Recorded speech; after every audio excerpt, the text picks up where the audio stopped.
Hey guys, just want to make this video talking about Slipknot's new record. I know it's been out for a little bit before I recorded this video or I even listened to it, but my brother sent me the album, a pre-ordered copy, and first thing I noticed when I opened it up was it's a booklet based on Corey Taylor, which is kind of funny. Um, but also I noticed that the album cover is different than I think the main one. I could be wrong, but yeah, I think it is. So I don't know. I'm not sure for fact. That's just what I have seen. So if that's wrong, please let me know. That'd be pretty easy to figure out. Okay, so we're gonna be talking about all 12 tracks and how I feel about it. So it's just my opinion, guys. I will say this: I like every song on this record. Every song is good. I would say every song is at least a 6 out of 10. With that being said, let's dive into the lyrics. So obviously, we're going in track order, not worst to best. I will give my worst to best. For right now, because it's only my first listen through, so I don't remember everything off the record. Perfectly, except for the 3 singles, obviously, because I ended up listening to them like 3 times each at most. So yeah, I think every song is pretty good. So I'm just being honest. I think the first track, Adderall, is a solid 7 out of 10. It's pretty good. Um, the first thing I thought of was like it's partially a joke, so any Slipknot fans that are not me, please don't get angry. But it immediately reminded me of like how they said that there was a song on an unreleased Slipknot album that had Corey Taylor singing at the bottom of a well. I think they said that or something similar. And the chorus, I was like, he could be singing at the bottom of a well here.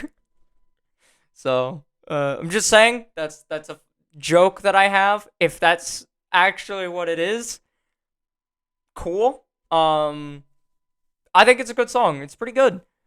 Um, so yeah, just saying that this outright, this is not my favorite song. We're getting to better.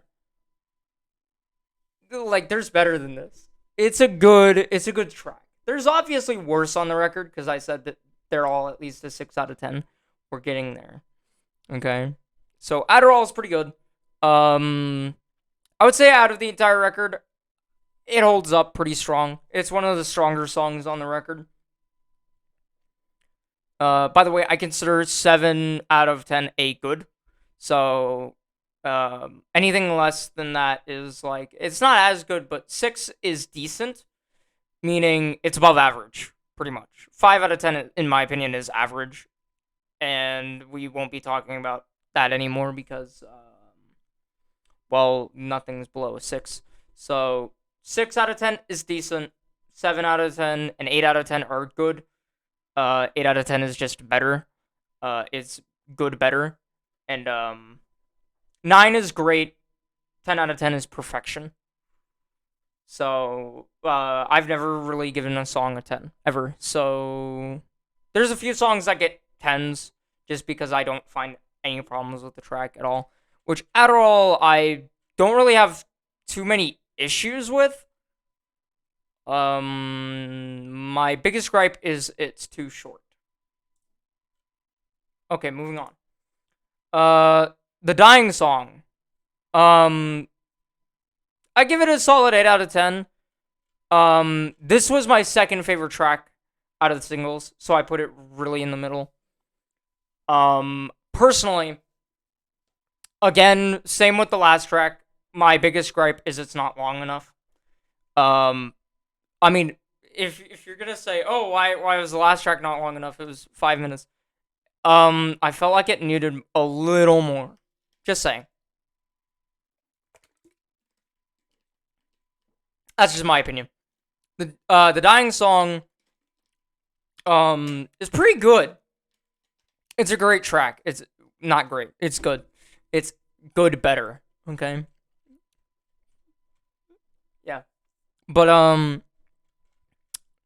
I would have loved before the last chorus if you or yeah, the last chorus if you would have said the end of the first verse, which I really don't think it's the same as the verse. It doesn't sound the same. Forget, deny, ignore, nice try, it's you. That part, honestly, I think it's my favorite part of the song. So, there's a later track that I really love just because it's awesome. Like this album's just good. Like I would overall rate the album an 8 out of 10 before I even get to the lower tracks on the list. Next, we have track number 3, the Chapel Town Rag. Chapel Tone. I don't know. Please tell me the correct pronunciation by. I don't know how you're gonna do that, but yeah. I find it interesting that this track was released almost an entire year before the record. Because it's released on November 5th of last year. So I mean, yeah, it is what it is. Um, I feel like this song is pretty true. I won't lie. It's a good song. I definitely rate it a 7 out of 10. Again, not the best track on the record, but definitely not the worst. It's a good track. I would have personally not picked it as a single, to be honest. Although I doubt the whole record was finished by the time this was released. I'm just saying I doubt it. But if they would have waited like a little bit longer for the whole record to be finished, if it wasn't, because again, I said I doubt it. That doesn't mean it's not possible. If they had it done, I would not have picked this song. But if they had it like halfway, there's something. There's definitely better. Um, but this one's pretty good. Um, I think Adderall might have been a better choice. I won't lie. It's pretty good, but yeah, I rated them the same. I don't do point systems like 7.5. I'll just give it a 7 because 8 and 7 are pretty much the same. Eight's just better. So yeah, but yeah, a lot of the stuff on Travel Tone Rag is okay. I would say though that it definitely feels. I find it funny that a song shorter than the first one feels lengthier than the first song on the record. It clocks in at 4:49. It feels longer than the first track. That's not really a good thing, but the choruses are good. I like the choruses. Those are my favorite part of the whole thing. It just feels a bit lengthy. That's just my opinion. Track number 4, Yen. I find it funny that this is Japanese currency. It's a good song. Yeah. This was my favorite track before the whole album released. This was my favorite. It is such a good song. Um, yeah, I don't know how you're gonna get better than this, but they did. They did get better than this. Again, the choruses are my favorite thing about this track because, like, the verses feel nice before the choruses. Everything in this track just flows so well. It's an easy 9 out of 10. It's great. It's an awesome track. It's so good. But yeah, I would say the Chapeltown Rag, Chapeltone, some fucking thing. It's good. Like, it's good. But of course, when I first heard like all 3 singles at once, I was like, it's definitely the weakest link. I hope it's not for the record, because then I probably would have a complete different opinion about it. I probably would have said it's a 4 out of 10 easily. But no, it's a 7 out of 10. But Yen easily, I've kind of got comparing. Yen is easily a 9 out of 10. It's pretty good. It's a good track. It flows pretty well. Okay, moving on. Hive Mind. The second new track I listened to for when this album released. So Adderall being the first, and this being technically the second Blind song. I really don't like when singles are next to each other, like on the track listing, especially if it's like not in 1 through 3 order, and it's instead 2 through 4, like it was on this one, or just anywhere else, because it makes it makes it feel weird. It definitely makes the album feel like the singles and then the album, and you just plop the singles in the middle of the album, and it's not good in my opinion. So, actually, it was the beginning, very back end of the record, but if they're all spread out, then I guess it's cool. But Hive Mind was pretty good, actually. I was prepared to not like any of the songs other than the singles because of where the singles were, but this one solidly impressed me. The choruses are pretty good. The pre-choruses. Okay, let me talk about the pre-choruses before I talk about the choruses all the way through. Fucking amazing, okay? This track is just overall an 8 out of 10, but the pre-choruses are amazing because they build up the chorus. The chorus is pretty good, so I really like it. It's really neat. I really think that the whole record or this track, not the record, is pretty good. It's pretty goated with the sauce, as the kids say these days, even though I'm 16 turning 17 later this month. In 19 days. Wow. I'm getting old. Warranty, track number 6, I find really fun. It's a fun track. I heard a snippet of this track on Twitter, on the official Slipknot Twitter. So it wasn't leaked to me, at least, or if it was leaked somewhere that I didn't see it. But Warranty is pretty good. I like the intro. It's pretty nice. I like the first line of verse 1. Blah blah blah. I don't want to hear shit. That's just funny. Like it's kind of funny, like, because it's like, if you don't want to hear someone speaking, you just say blah blah blah. You know, like, you could do that to this video if you disagree with my opinion, but yeah, blah blah blah. I don't want to hear shit. Yeah, pretty much. The chorus is just like, unironically, like, if you think about it, it's true. Like, it's true in so many different senses, because you always buy brand new. It's like, but the used models are cheaper. It's not always true. They can be more expensive, but you always buy brand new. Yeah, so you're not dealing with someone else's fucking problems. That's pretty easy. So I really, really like it. You know, it's got the good, if you know what I'm saying. Yeah, track number 6, Warranty. It's pretty good. Track number 7, Medicine for the Dead. I would say that this is the closest thing the album has to a ballad. I'd say, personally. Like, the last record had A Liar's Funeral, which I still listen to quite regularly.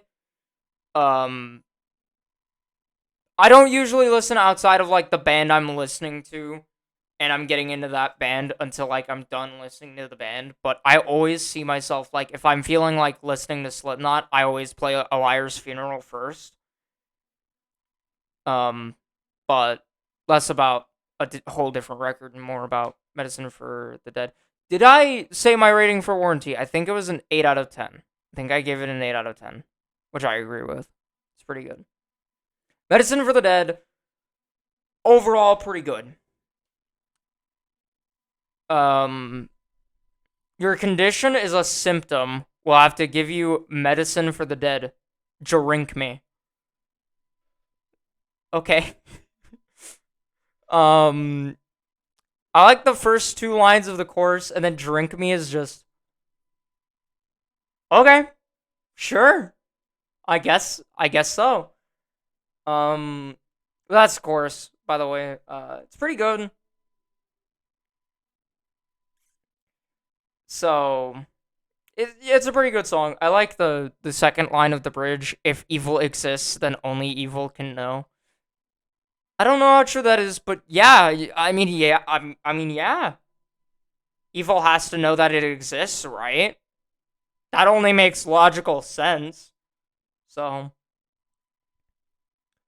also, not saying this is fact, but this person is saying that Corey Taylor did an interview where this song is about a terrible anime addiction. I don't know if that's true. Please tell me if that's true or not. Um, if that's true, they have humor. It's definitely there. But I doubt it just because, like, the song doesn't sound like it. So, please tell me if that's true. Because it sounds wrong. But Medicine for the Dead, solid track. I would say 7 out of 10. Overall, the album's just good. It's amazing. Acidic. Okay. Hot take. Acidic is the most unique Slipknot song ever. Apart from its name. Its name is not that original. But the track overall is so original for Slipknot. You know, I would say it's like, it kind of sounds like Load and Reload from Metallica, which I love both of those records as well. I know, I'm kind of weird like that. But it's such a good sounding track. It just reminds me of that. Especially when I just learned Thorn Within by Metallica. Jesus. Yeah, this track, solid 8 out of 10. I might even say 9. I might have to listen to it a bit more for 9 out of 10.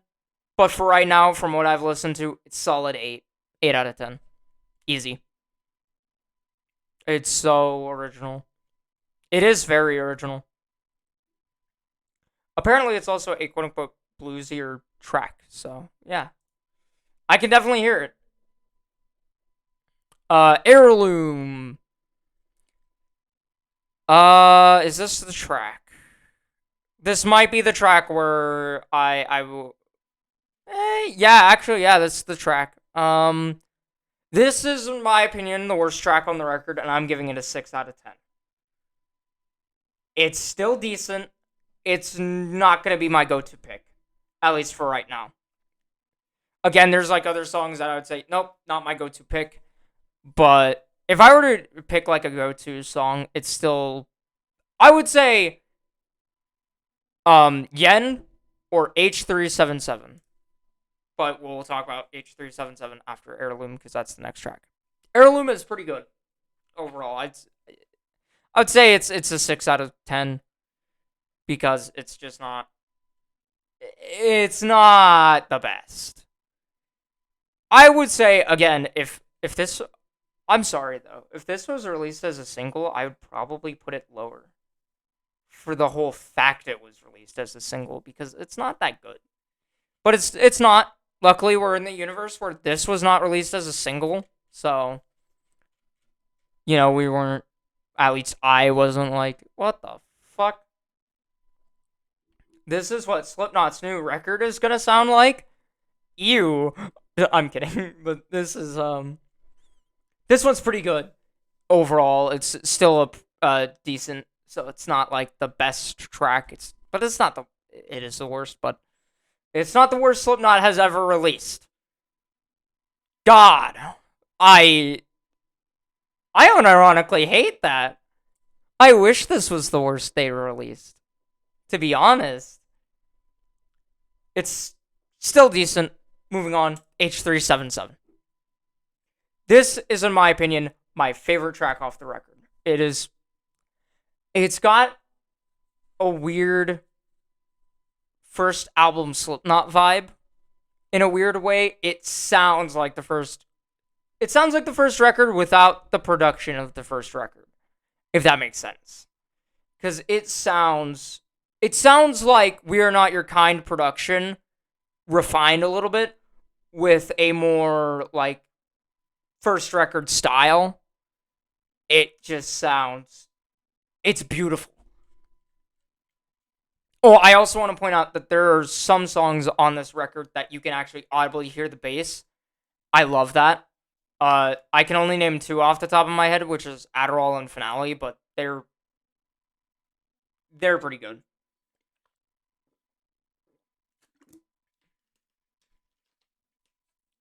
And we'll talk about audible bass on Finale. But yeah, this track, it definitely feels nice, because the first chorus is the intro, and then the second chorus is just half, and it's cut off kind of. The third chorus is the full thing. It's amazing. And the fourth chorus is again just the full thing. The fifth chorus is the full thing but doubled, and it's so amazing. This track is just, it's my favorite. There's, I believe, 2 verses, maybe 3. There's 3 verses. It's an amazing track. Wait, I didn't read this. Sean Cran describes in a recent Metal Hammer article, H377 is a song about the tragedy that is the furry community. In the end, the only place left for them is hell.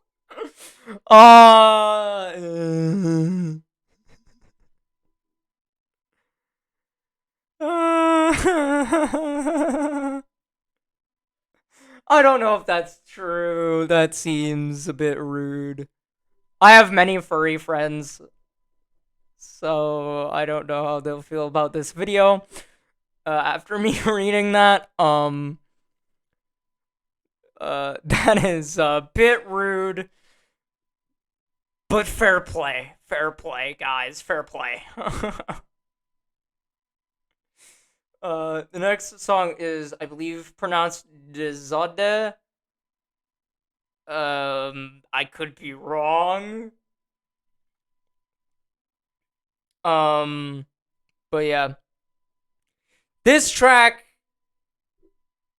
is, oh god, I just remembered it. Oh, holy fuck.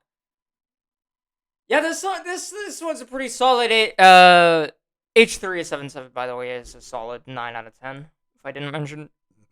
This song is an easy 8 out of 10. Easy. Again, it's just a good song. I don't know what I need to say anymore. It's pretty great overall. It's got it. It's goated with the sauce. And because I say this because I love how the verses feel like kind of like disturbed in a way. By the way, he sings certain words in the verses, and then the chorus is like when he says the second line of the chorus, it feels kind of like Alice in Chains-ish, where you do like a type thing. It might not even be that, but it could be like doing a completely like weird vocal thing. I don't know. I don't know the entire science behind it, but I really love it. It's amazing. And I think if H377 wasn't on the record, I definitely still put this as a pretty good pick. I think I will listen to Yen and H377 the best. I just realized H377 might just be hell with numbers and an H. So I'm gonna refer to it as hell. Fuck it. But yeah, D Zoda or Day Zoda is gonna be a solid 8 out of 10 for me. Finale. Here's where I talk about audible bass. Now, obviously, I'm biased. Bass is my favorite instrument. And this song,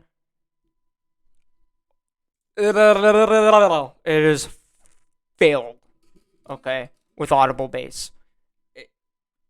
And also, the intro starts it off like a ballad. And I said that it would be, right before I listened to the track, I said, wow, it would be actually really cool if they ended out the entire record with a ballad, like a sad song, like a quote unquote finale. So, when the intro started, I immediately thought it was classical guitar at first, but then as I was listening, I was like, no, this is audible bass. And the intro is just bass, and I really love it. At least I hope it is, because if they're like, no, it's not bass, you're just a dumb, then I'm going to cry, because it's so amazing sounding. The verses on this track, beautiful. Chorus, beautiful. Bridge, beautiful. Everything about this track is just beautiful. It's not a ballad, sadly. I still think Medicine for the Dead is the closest thing we got to that, but this track it's amazing. The first couple of notes, in words, I actually felt like I should cry because it's such a beautiful sound. It's a beautiful sounding track.